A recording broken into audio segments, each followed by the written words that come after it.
Buenos días, estimados estudiantes. Es un verdadero honor estar frente a ustedes para impartir la última clase de esta quinta unidad, un momento que marca el cierre de nuestro viaje académico por la asignatura de comunicación de las emergencias médicas. Tomen asiento, por favor, y respiren hondo, porque hoy no vamos a hablar de frecuencias de radio, ni de códigos Q, ni de formularios legales. Hoy vamos a hablar de la materia más volátil, peligrosa y fascinante con la que trabajarán por el resto de sus vidas, la conducta humana en situaciones límite. Iniciamos el contenido 3 de la unidad 5, titulado Gestión avanzada de crisis, seguridad operativa y humanización.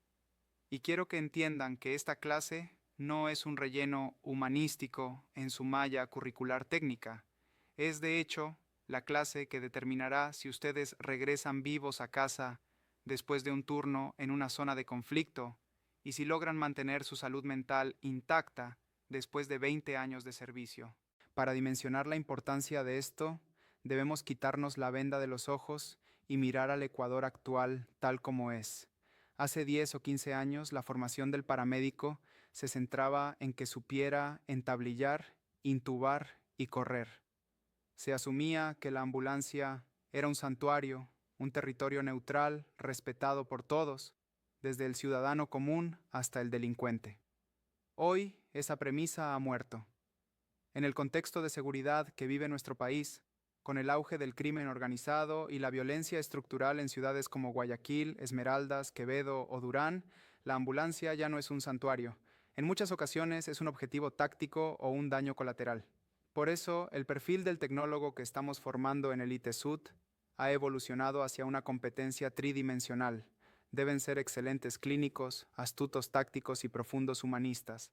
Si les falta una de estas patas, la mesa se cae. Empecemos abordando la dimensión de la seguridad operativa y la gestión de la agitación, porque es lo que más preocupa en la calle. Imaginen que son despachados a las 2 de la mañana a un sector periférico, una de esas zonas que la policía marca en rojo en sus mapas de calor.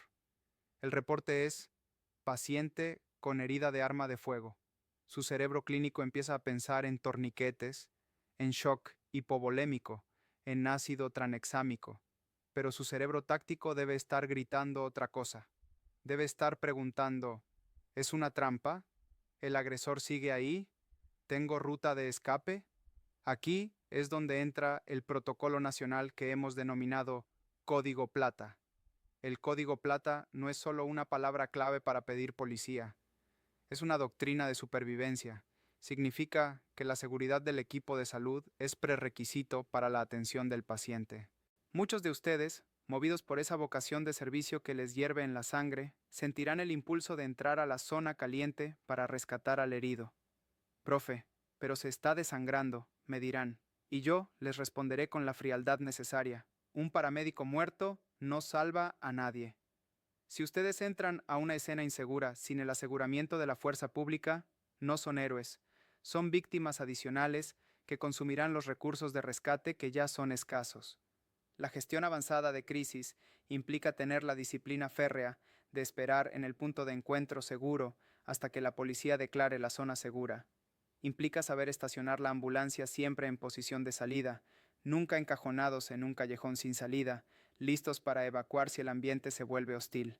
Esta conciencia situacional es comunicación con el entorno, es leer las señales de peligro en las miradas de la gente, en el movimiento de las motos, en el silencio inusual de una calle. Pero la violencia no siempre viene de un grupo armado, a veces viene del propio paciente. Y aquí entramos en la neurobiología de la agitación psicomotriz. Ustedes van a atender a pacientes intoxicados por drogas, pacientes en crisis psiquiátrica o pacientes con hipoxia cerebral que se vuelven combativos. El error clásico del novato es tratar de razonar con ellos, o peor aún, tratar de someterlos con fuerza bruta de entrada. Tienen que entender que el cerebro de una persona agitada está secuestrado. Su amígdala, el centro del miedo y la ira, ha tomado el control y ha apagado la corteza prefrontal, que es la parte que piensa y razona. Cuando ustedes se paran frente a un paciente agitado con los brazos cruzados, hablando fuerte y con postura de autoridad, la amígdala del paciente los lee como una amenaza, como un depredador, y su reacción biológica será luchar. La técnica que debemos usar se llama desescalada verbal, basada en los lineamientos del proyecto Beta. Es un arte. Consiste en hackear ese cerebro primitivo para devolverle el control a la razón. ¿Cómo se hace? Primero, con su cuerpo. Adopten una postura no amenazante, manos visibles y abiertas, para mostrar que no tienen armas y no van a atacar. En un ángulo de 45 grados, no de frente. Mantengan una distancia de seguridad, al menos 2 brazos de distancia. Luego usen su voz. El tono debe ser bajo, calmado y monótono.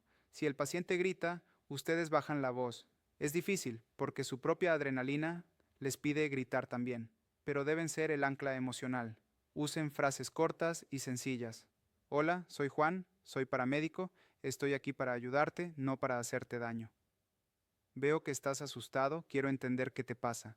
Validen su emoción, no su delirio. Si el paciente dice que la CIA lo persigue, no le digan eso es mentira, estás loco. Díganle, entiendo que sientes mucho miedo y que crees que te persiguen, yo estoy aquí para asegurarme de que estés seguro en esta ambulancia. Al validar la emoción, entiendo que tienes miedo, bajan la guardia defensiva del paciente. Esta es la comunicación terapéutica en su máxima expresión. Es usar la palabra como un sedante antes de usar el midazolam. Ahora integremos la tercera dimensión, la humanización. Podrían pensar que en una emergencia de vida o muerte no hay tiempo para ser amables, pero la humanización no es amabilidad de protocolo, no es decir buenos días y gracias. La humanización es reconocer la dignidad intrínseca del otro en su momento de mayor vulnerabilidad. En Ecuador, a menudo vemos una medicina deshumanizada, mecanizada, donde el paciente es el hígado de la cama 4 o el politrauma de la vía perimetral. Eso, señores, es el camino directo al fracaso profesional y personal. La humanización tiene un efecto fisiológico. Cuando ustedes tratan a un paciente con compasión, cuando lo miran a los ojos, cuando le explican lo que van a hacer antes de hacerlo, reducen su nivel de catecolaminas, adrenalina. Un paciente menos estresado tiene menor consumo de oxígeno miocárdico, menor presión arterial y colabora más. La empatía es un fármaco vasoactivo.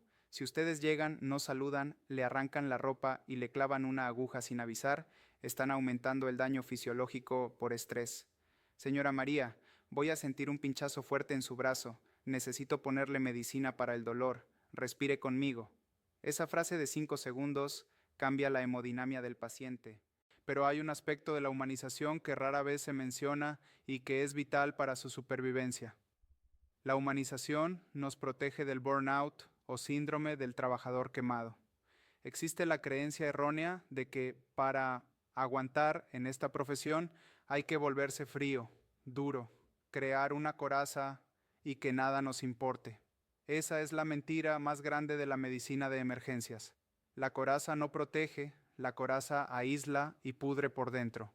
Cuando deshumanizamos al paciente, cuando lo convertimos en un objeto de trabajo para no sentir dolor, perdemos el sentido de propósito.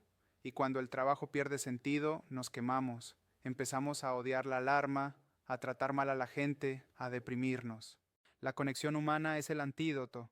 Cuando ustedes se permiten sentir de forma regulada el dolor del otro y se permiten la satisfacción de haber ayudado a un ser humano, recargan sus baterías emocionales. Recordar que ese anciano que acaban de atender se parece a su abuelo o que ese niño se parece a su sobrino, duele, sí, pero ese dolor nos recuerda que estamos vivos y que lo que hacemos importa. La empatía nos cansa, pero la falta de empatía nos destruye. Por eso en esta unidad hablamos de la gestión de la propia salud mental, después de un código difícil, de una muerte pediátrica, de una escena de violencia, tienen que hablar, tienen que hacer el debriefing emocional con su equipo. Oye, qué duro estuvo eso, me sentí mal.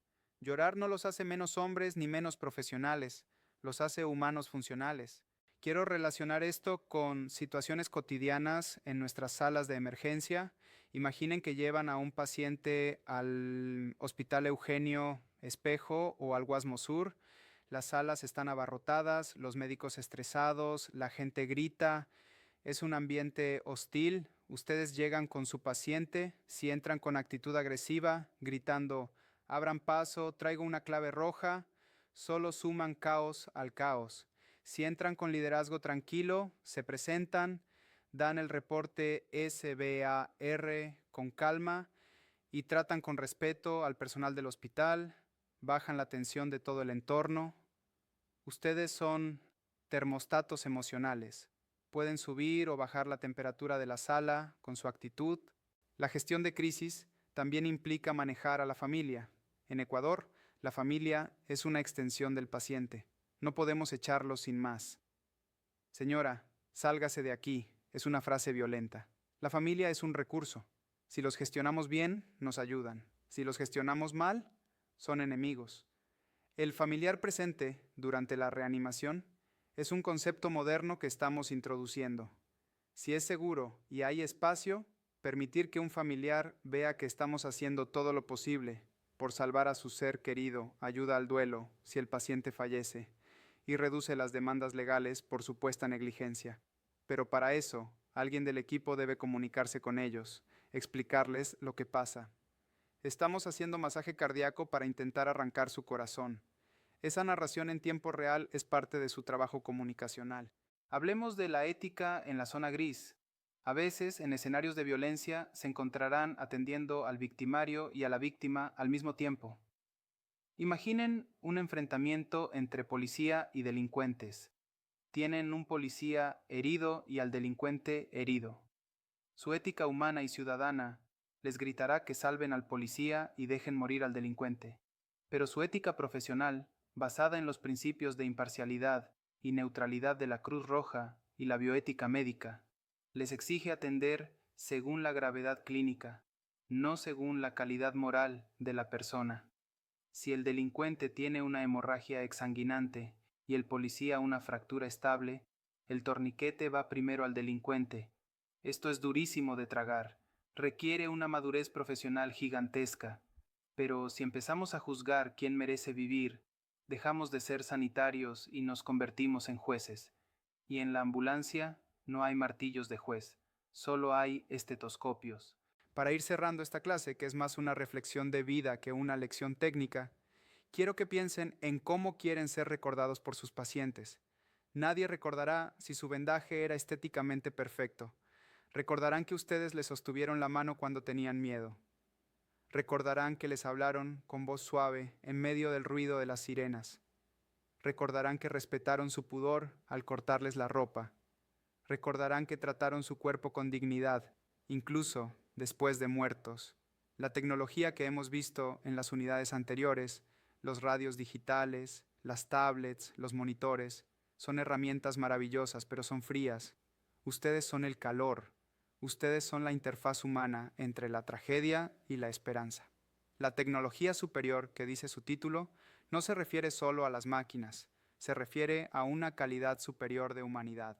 Su tarea final no es un examen escrito, su tarea es salir a la calle y aplicar esta tridimensionalidad. Sean tácticamente astutos para no convertirse en víctimas. Sean clínicamente excelentes para dar la mejor oportunidad de vida. Y sean profundamente humanos para sanar, incluso cuando no puedan curar. Si logran integrar el código plata en su seguridad, la desescalada verbal en su trato y la compasión en su corazón, serán los profesionales que el Ecuador necesita desesperadamente para sanar sus heridas, no solo las físicas, sino las sociales. Ha sido un privilegio ser su profesor. Espero verlos en las ambulancias, en los hospitales y en las jefaturas, liderando el cambio hacia un sistema de emergencias más seguro, más técnico y más humano. Muchas gracias por su atención durante todo este semestre. Vayan con cuidado, cuiden a sus pacientes y sobre todo, cuídense entre ustedes. Buen día y buena guardia. ITESUT, Instituto Superior Tecnológico Universitario de Transporte.